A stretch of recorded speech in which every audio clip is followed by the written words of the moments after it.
Okay, sa magandang araw. So, may repair tayo ngayon na isang stand fan, na electric fan. So, ang problema nito, ayaw umikot. Sabi nung may-ari, bago pa lang daw. So, testingin nga natin. Muna natin isaksak. Pero bago natin siya isaksak, check muna natin. Baka kasi, ay, 220. Meron kasi mga ganito electric fan, 110. Pag isinaksak mo baka ngayon ka 110 swabog. Ay, iba na yung Lalo na yung plug niya, ganito. Minsan kasi meron yung 110 na ganyan. Pero 220 naman siya. Ayun, nakalagay. 220 volts. 230. So, ayaw mo umandar, oh. O, ayaw umikot. Ito yung mga, alam ko mga ano to mga China made na electric fan to. Paano masabi? Yung mga aluminum yung motor. Hindi lang ako sure pero palagi ko yun. Aluminum. O bago pa lang daw siya, nasira na. So, ayaw mag-power. Baklasin natin ang buo. Pero kadalasan kasi sa ganito, motor. Pero check muna natin yung LEC kung may plate, shafting bushing. Tapos pag walang power, putok ang fuse o sira yung fuse niya. Sige nga, ang tagal mo eh. Baklasin muna natin. Eh siya guys, sana baklas na natin siya. Binaklas ko na ng buo. Kasi itong ehe niya mahigpit. May parang kumakagat sa loob, parang ano siya, mahirap siyang ikutin. Sabi nga, maganit kanila. Pwede na! Babaklasin natin yung 4 na tornilyo para maibukas natin. Tingnan natin yung shafting sa yung bushing, baka namakat. Baka yun lang ang naging problema niya, tapos kaya bumigay yung fuse, kaya walang power. So babaklasin ko muna tong 4 na tornilyo. Okay guys, sana baklas na natin 4 na tornilyo niya. Tanggalan natin. Hugutin natin siya, dahan-dahan. Yun.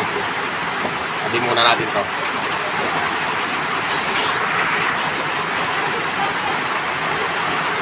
Dahan-dahan. Tabi muna. Ito, ingatan natin to. Itong pinaka-rewind. Dito tayo ngayon.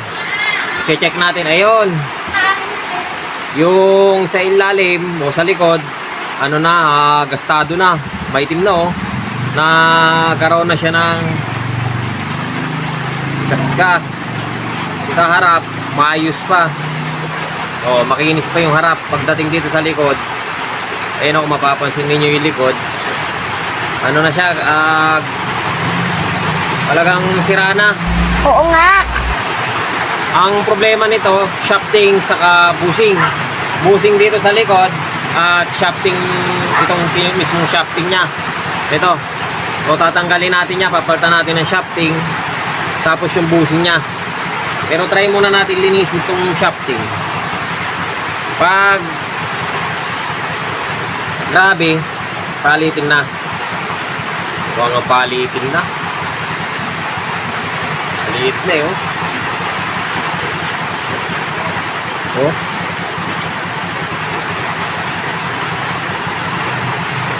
Meron na siyang groove.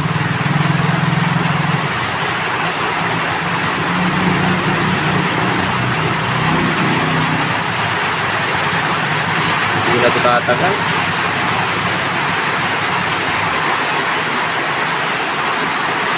Ginagawa mo. Papalitan natin. Ulit-ulit na naman eh. Yung bushing, babaklasin muna natin to. O baklasin ko muna siya. Yung harap, iingatan natin yung bushing nitong harap. Maayos pa to. Matino pa. O ito lang ang papalitan natin, itong likod. Saka yung o yan, pagbaklas nito, tatanggalin muna yung lock. Tapos lilihain ng konti dito para hindi magkakagasgas yung bushing doon sa harap. Kasi yung bushing maayos pa. Ang papalitan natin yung ehe. So, kailangan lilinisin tong ano.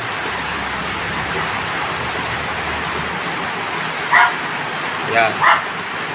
Lilihain lang ng konti itong ehe niya.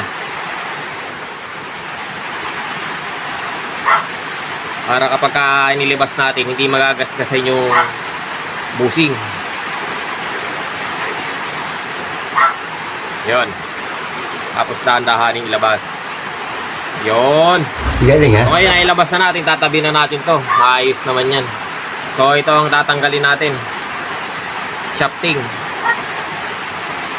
Shafting busing. Pero bago natin palitan to, yan, check muna natin yung motor kasi na ganito na ako nung minsan eh. Nagpagod ako. Tapos yung motor sira pala. Ang hirap kung inayos yung shafting busing niya tapos may tama pala yung motor.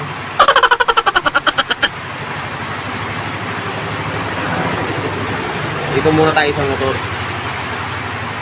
Tanggalin natin ito sumasabit na tawag dito. Yung switch.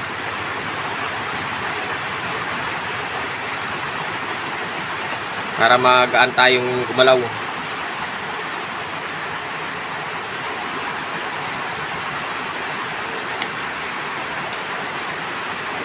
Yan. Tapos ito, parang bumigay na din yung ano nito. Cable tie.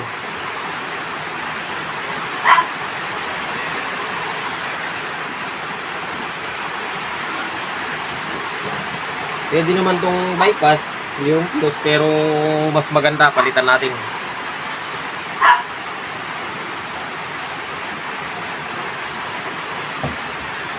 Tandaan.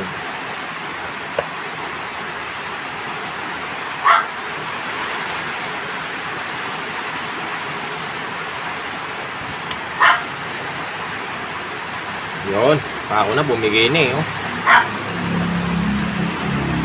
Pasunog yung motor nito.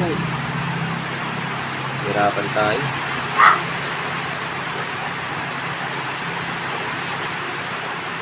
Okay naman.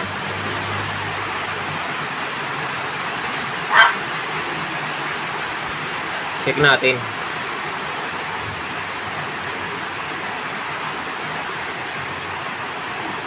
Wala naman sunog. Fuse. Rin natin yung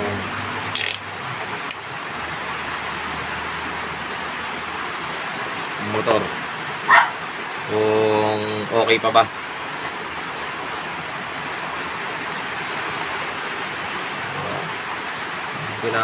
Ano tukod, pero palagi kuwad to, sira ang fuse nito.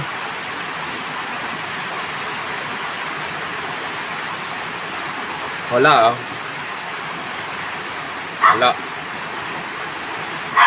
So 1, 2, 3.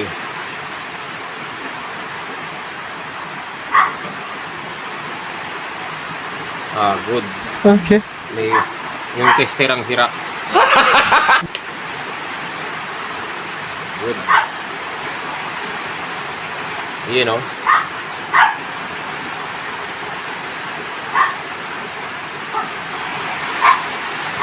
Okay pa naman. Dito sa motor. Pero mas mainam siguro kung ayusin na natin yung fuse. Yung fuse nga ang problema. Bago natin palitan yung shafting sa busing.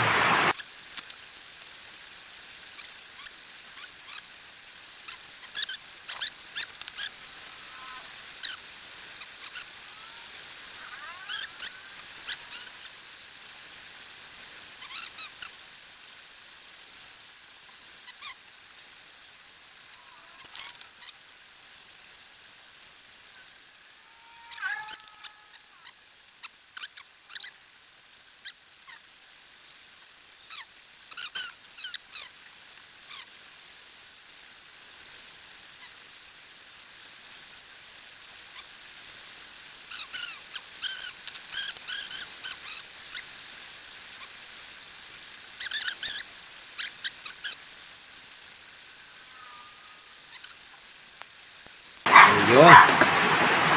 Okay na. Pwede na natin siya palitan ng shafting busing. So pagpalit niyan, pukpok. Ganun lang, patanggalin lang tapos salpakan ng panibagong shafting. So tatanggalin na natin to. Kailangan yung ganun din.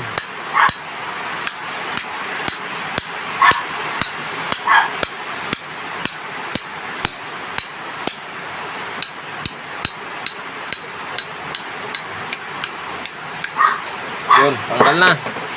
So, natanggal na yung shafting. Titingin tayo ng ganyan.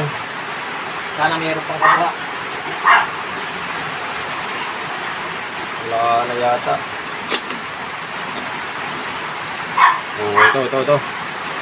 Parang kahawig niya.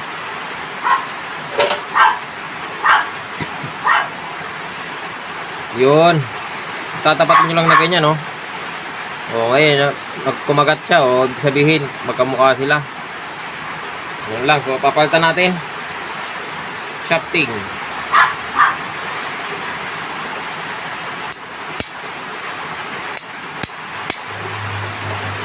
Tapos, yung haba niya dito, tansyahan na lang sa akin. Yung ginagawa ko. Pag sumobra, di babalik uli.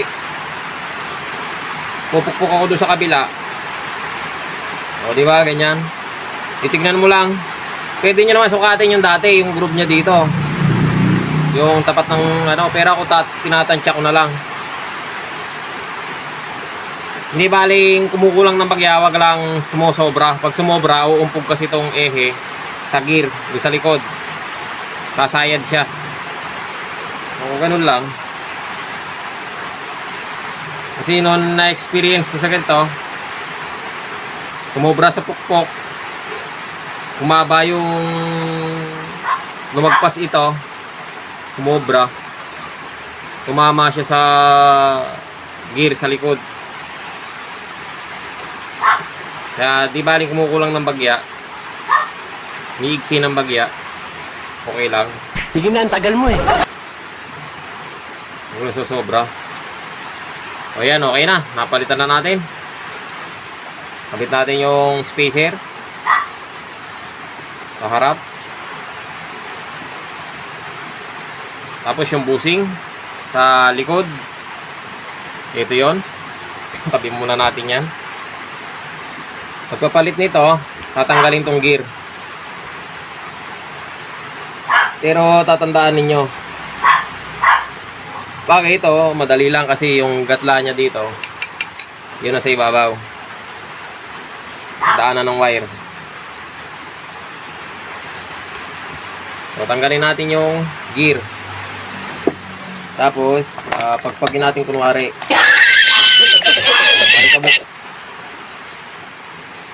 So, dito tatanggalin natin yung tatlong clip niya. Yan, susukitin lang ninyo.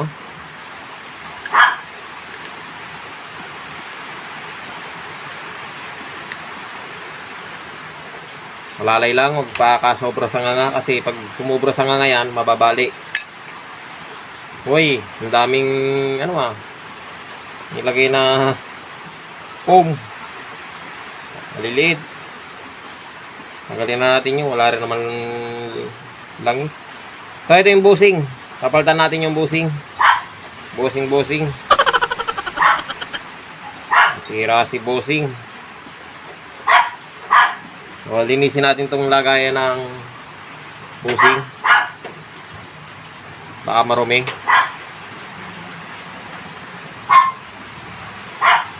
Ganyan lang. Ngayon, lagyan natin ng panibagong busing. Kukuha tayo ng panibagong busing. Busing. Meron pa ba? Wala na, ilang piraso na lang.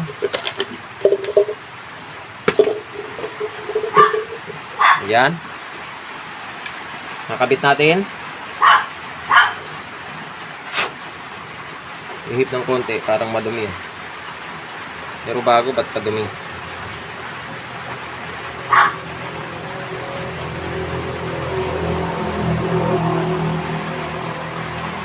Yan, kakabit natin yung busing.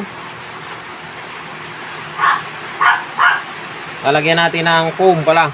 Buti ko na nakalimutan. Hanap muna tayo ng filter ng sigarilyo. Ayan, nakakuha na tayo. Umuulan, kaya mahirap maghanap. Basa. Buti lang nakakuha tayo ng tuyo. Ayan. Lagyan natin. Ganyan lang. Tapos lagyan na natin to. Alikabok.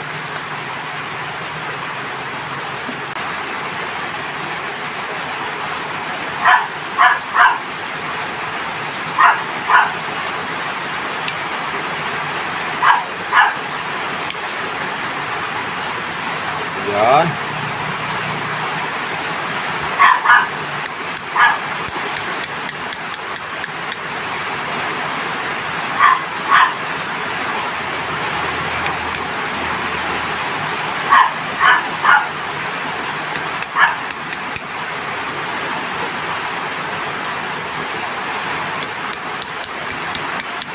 Yun, okay na.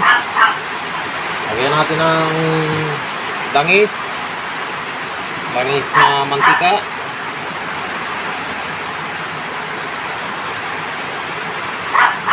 Parang kapitid naman itong langis na ito. Ayaw tumulo.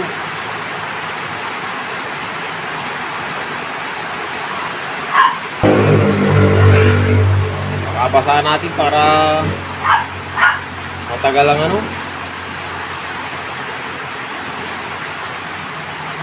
Tagal lang maintenance niya. Tapos dito sa harap, ganun din. Basahin din natin.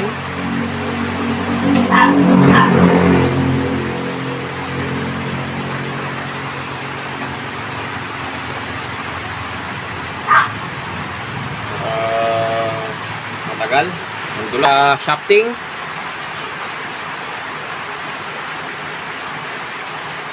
Harap likod. So yan, okay na. Kakabit na natin ngayon. Assemble na natin. Yun.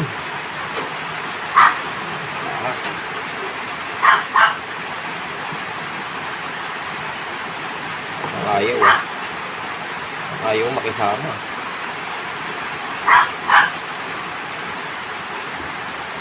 Yun.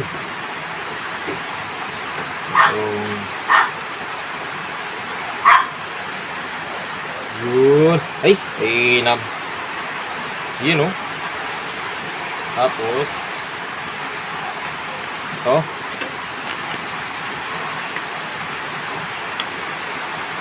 Yun. Parang walang alug ah. Ayun, meron.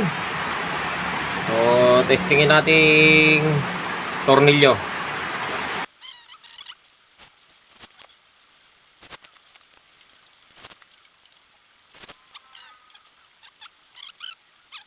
Ayan, pag medyo mahigpit, pukpuk lang. Ayun, oh. Yun, yun. Pukukin nyo lang ng ganon. Yun, okay na. Yun, oh, laki ng alog, oh.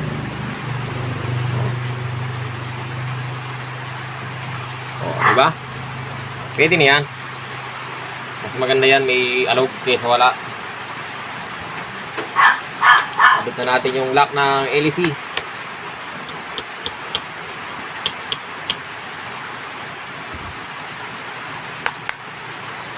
Yun. Ay, okay na. O, akabit na natin yung granahe. Pagpagin natin kunwari. Saka natin ipakat. Yun.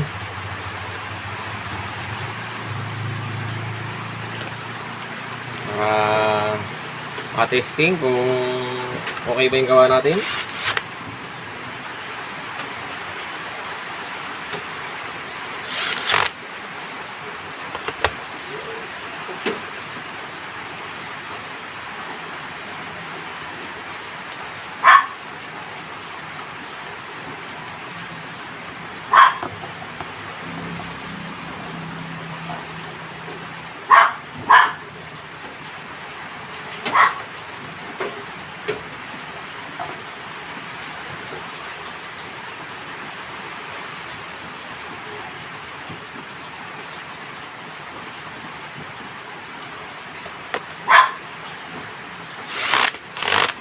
Yun, okay na.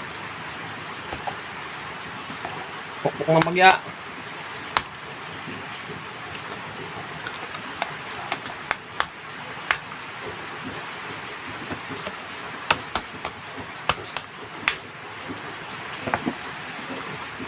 Okay naman. Okay naman na iikot. Kondisyon na. Testing. Hindi muna pala. Nakabit muna natin yung... Pero pwede naman siguro testingin. Nang nakaganyan. Lagyan natin ng ano rito. Lagyan natin ng tape.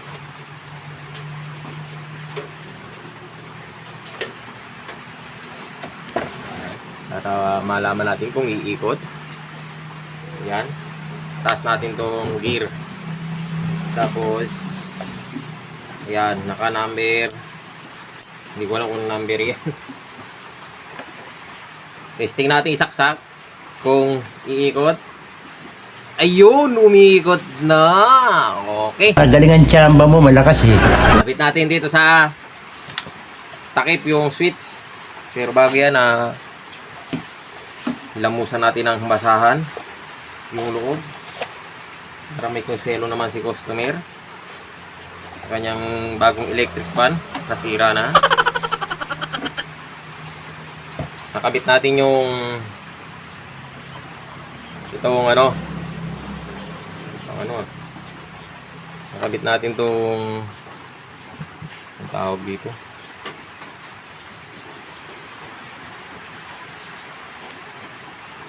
yan, capacitor.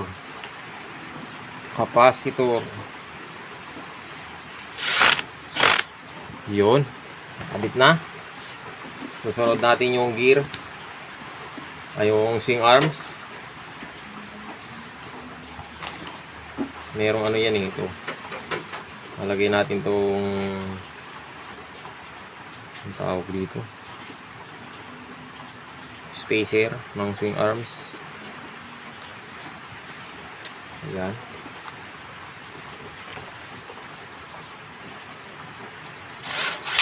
Uy! Sira na yata.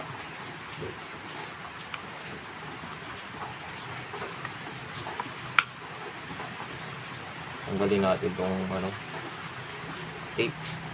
Kumakat na. Yun.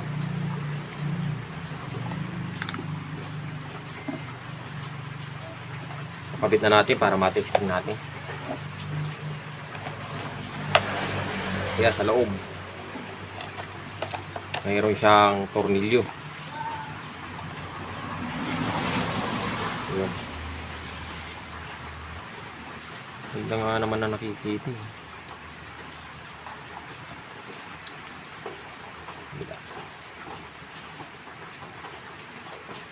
Kaso ganda lang yata.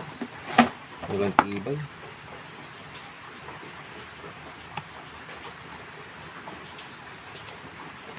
Magkaalaman na kung malakas ba o papapalit ng capacitor. Wala rin siyang ano, wala din siyang ano ba yun? O ganyan ba talaga yan? Walang siguro.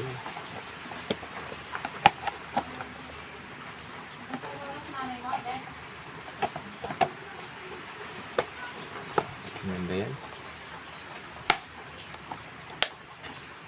Wala siyang ano eh, tornilyo lock lang eh.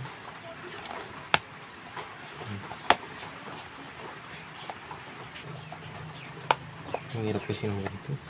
Yung lalak. Yung wire niya, hindi natin alam kung bakit ayaw.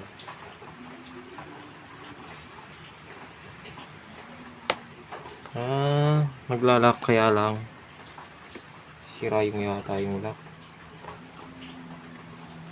Okay na yan. Nakalak naman lahat. Okay na. Testingin natin.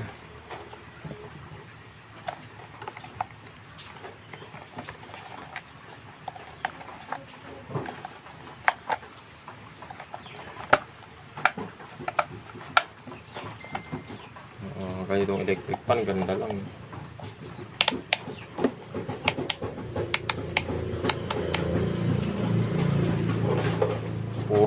Mapurma. So, kakabit muna natin pati screen. So, yun guys, naikabit na natin yung screen. Di ko na naipakita sa inyo. Screen lang naman, madali lang naman ikabit yan. So, yan, okay na. Hindi pa pala, isasaksak natin. So, switch natin. Yun. O yan, lakas. Umikot. Yun. Kaya pala malakas ka number 3. Kaya pala nagulat ako, lakas. Ka number 3 pala. So, yung pinatay ko. Lagyan natin sa number 1. Malamig. So, yan, okay na. Yan, oh. O, malakas din, kahit na number 1 lang. Ayan, oh. O, di ba? Okay na. Ganda ng ikot niya. Tahimik at silensyo ang ikot. So, yan guys, hanggang dito na lang yung video natin. Sana nakatulong sa inyo yung video na to sa pagpapalit ng shafting bushing ng electric fan. Iyan. At maraming salamat sa panonood.